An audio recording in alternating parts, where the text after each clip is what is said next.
Assalomu alaykum do'stlar. Like bosishni unutmagan holda 5-qismni boshlaymiz. Bahrom zombini o'zida olib qolmoqchi, chunki uning ham ba'zi odamlar kabi miyasi yo'q va hech kimga na foyda va na zarar yetkaza olmaydi. U Azizga zombining mexanik yuragini ko'rsatib, xuddi iPhone Pro Max yutib olgandek maqtandi. Ular zombini asal bilan boqmoqchi bo'lishadi, lekin oqibatda o'zlari shiringina bolalarga aylanishdi. Bahrom zombiga Xlyub deb ism qo'yadi. Qorako'z narsaga o'zining oxirgi ro'yosida Nilaning qabr toshini ko'rganini va bu bir ko'zli qarg'a bilan bog'liq bo'lishi mumkinligini aytib beradi. Narsa esa eng zo'r suhbatdosh, chunki uning og'zi yo'q. Xonasiga kirgan Qorako'z ayvonda yotgan Nilani ko'rib dahshatga tushadi. Uning yoniga yugurib boradi, lekin Nila to'satdan qah-qah otib kulib yuboradi. Bu shunchaki hazil bo'lib chiqadi. Nila bu orqali Qorako'z uning yostig'iga qo'yib ketgan sun'iy ko'z uchun qasos olganini aytadi. Ammo Qorako'z hech qanday ko'z qoldirmaganini aytadi. Tekshirib ko'rishganda bu haqiqiy ko'z ekani va u Jasurga tegishli ekani ma'lum bo'ladi. Shu payt Nilaning telefoniga Qorako'zning surati va meni e'tiborsiz qoldirishingga yo'l qo'ymayman degan yozuvli xabar keladi. Keyin bu raqam marhum Jasurga tegishli ekani aniqlanadi. Boyaqish Jasur o'lganidan keyin ham SMS yozishni kanda qilmayapti. Nila hayratda qoladi va bugun uning birinchi haydovchilik darsi ekanini aytadi. Qorako'z ko'z orqali yana nimanidir ko'rishga urinadi, lekin ko'z offline rejimga o'tgan ekan.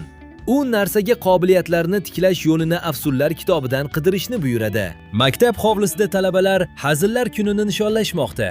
Abdushukur esa Nilaning yangi yigiti Behruzni rashk to'la olovli nigohi bilan qovirayapti. Bahrom va Aziz qon so'ruvchi pashshalar solingan banka bilan kelib, ularni Behruz tomonga qo'yib yuborishadi. Behruz yerda pitirchilab qoladi. Bolalar esa kulishadi. Abdushukur yordam uchun rahmat aytadi-da, so'ng bayram sharafiga qalpoqchasini yechib, ularning ikkalasini ham toshga aylantirib qo'yadi. Birozdan keyin Bina Barnoga maktabga moliyaviy yordam berishi mumkin bo'lgan boylar ro'yxatini ko'rsatadi. Uning aytishicha, direktor Bilol amaki Barnoni o'zining boy, ammo aloqalari uzilgan onasi bilan bog'lanib, katta miqdorda xayriya olishdan umid qilmoqda.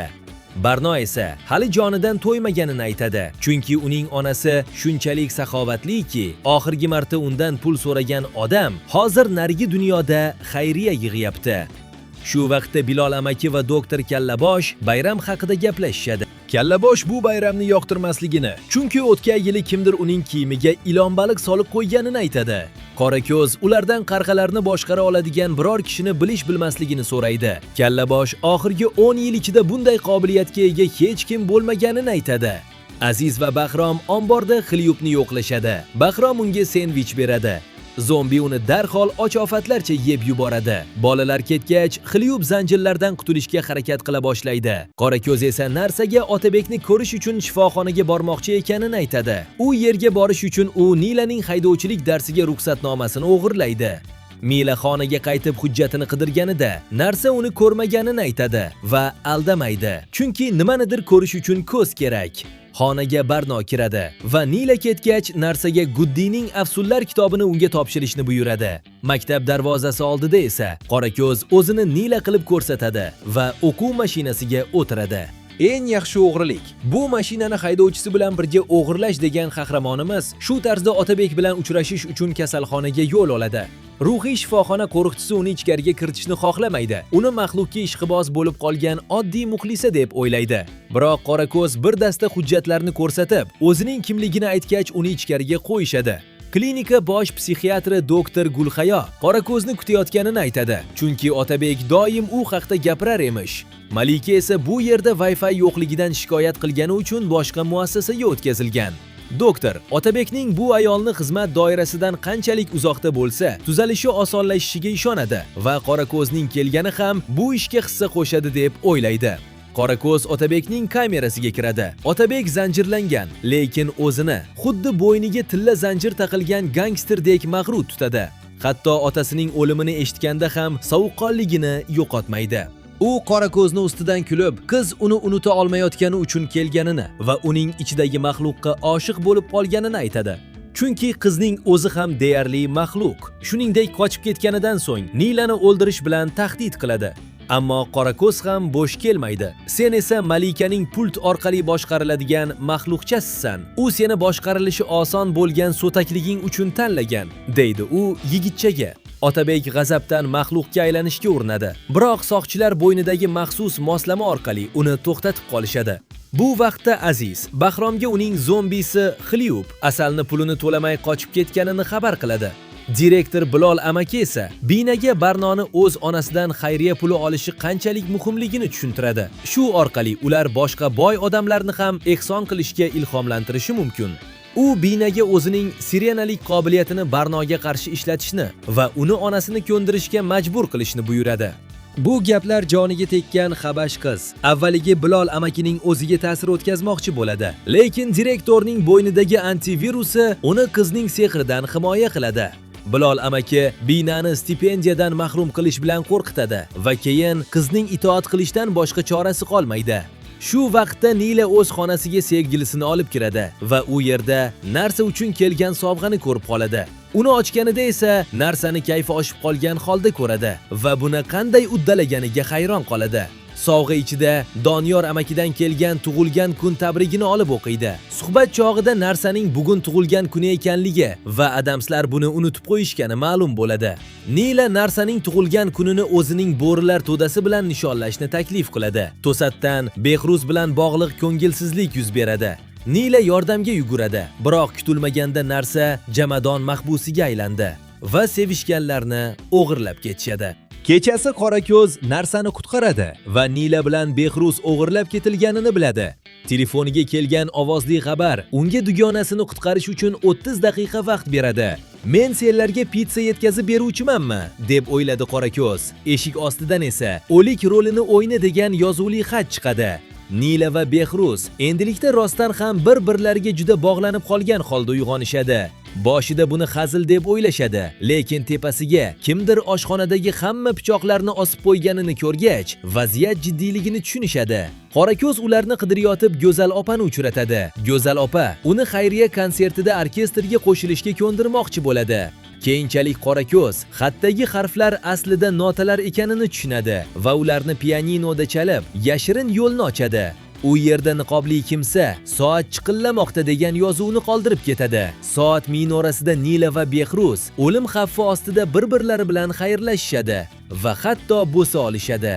Qorako'z ularni topadi. Narsa ularni bo'shatmoqchi bo'ladi, lekin tasodifan tuzoqni ishga tushirib yuboradi. Pichoqli mexanizm pastga tusha boshlaydi. Qorako'z yozuv mashinkasidagi yangi jumboqni ko'radi. Nimani ko'rmayapsan? U javonlarda Gerbert Uillsning Ko'rinmas odam kitobi yo'qligini payqaydi va shu so'zni yozadi. Do'stlar qutqariladi. Urra! Endi pichoqlarni sabzi to'g'rashga ishlatamiz. Shu payt ko'rinmas bo'la oladigan talaba Kibriyo paydo bo'ladi. Ma'lum bo'lishicha, u Qorako'zning ashaddiy muxlisi ekan va bularning hammasini shunchaki uni e'tiborni tortish uchun uyushtirgan. Qorako'z undan Jasurni nega o'ldirganini so'raydi, lekin Kibriyo buni u qilmaganini aytadi. Keyin u Jasurni telefonini undan nasiyaga oyma-oy bo'lib to'lashga olganini aytib, Qorako'zga qaytarib beradi. Birozdan so'ng Qorako'z narsaning tug'ilgan kunini unutgani uchun uzr so'rab, unga qadimiy barmoq qisqichini sovg'a qiladi. Narsa uzrni qabul qiladi, lekin Nila uchun xavotirda ekanini aytadi. Qorako'z dugonasini himoya qilishga va'da beradi. Narsaning aytishicha, Gudinining Afsunlar kitobini Barno olib qo'ygan. Qorako'z balkonga chiqqanida esa yana o'sha bir ko'zli qarg'ani ko'radi. Yotoqxonada Bina yashirincha sirenaning qo'shig'ini kuylab, Barnoni onasini xayriya kechasiga taklif qilishga ko'ndiradi. Shu vaqtda o'rmonda sargardon yurgan Xlyub haydovchilik o'qituvchisining mashinasi ostida qoladi. O'qituvchi mashinadan tushadi. Xlyub esa va nihoyat tushlik vaqti bo'lganidan sevinadi. Ertasi kuni Barno va Mavlon narsaning tug'ilgan kunini unutib qo'yganliklari uchun uzr so'rash maqsadida unga hashamatli pedikyur muolajasini tashkil qilib berishadi. Barno biroz tushkunlikda ekanini va kutilmaganda onasiga qo'ng'iroq qilib, maktabga xayriya so'rash istagi tug'ilganini tan oladi. Mavlon uning chalg'ishi uchun Shohruxxonni qo'shig'ini qo'yadi va ular raqsga tushadilar. Shu fursatdan foydalanib, Qorako'z ota-onasining xonasiga Afsunlar kitobini qaytarib olish uchun yashirincha kiradi. Biroq Barno qizini sezib qoladi va kitobni osonlikcha topiladigan joyda qoldirmasligini aytadi. Qorako'z onasidan kitobni qaytarishni talab qiladi va ro'yolarida Nilaning o'limini ko'rganini, Jasur esa xuddi sherigi kabi qarg'alar tomonidan o'ldirilganini aytadi. U qotil Nilaga yetib bormasdan uni to'xtatmoqchi. Cleop esa bu paytda haydovchini yeb bo'lib, uning mashinasidan tish kovlagichni qidirayotgan edi. Ammo Barno qizi ko'rgan ro'yolarni ishonchsiz, kitobni esa xavfli deb hisoblab, yordam berishni rad etadi. Va yana Qorako'zni Nozaninga o'xshatadi. Yotoqxonada Qorako'z Jasurning telefonini qanday ochish haqida bosh qotiradi. Nila uni Yeriko maskaniga borishga chaqiradi, lekin Qorako'z rad javobini beradi. Nila ketgach, Qorako'z narsaga bu ro'yo haqida dugonasiga og'iz ochmaslikni tayinlaydi. Shu payt Qorako'zning ashaddiy muxlisi Kibriyo paydo bo'lib, Jasur va Qudrat ishi bo'yicha yordam taklif qiladi. Biroq Qorako'z uni haydab yuboradi. Voqealar Jasurning dafn marosimiga ko'chadi. Shuning bilan hikoyamizning 5-qismi ham o'z nihoyasiga yetdi. Keyingi qismni xuddi zombidek kutasizlar degan umiddaman. E'tiboringiz uchun rahmat. Like bosishni va obuna bo'lishni unutmang. Xayr do'stlar.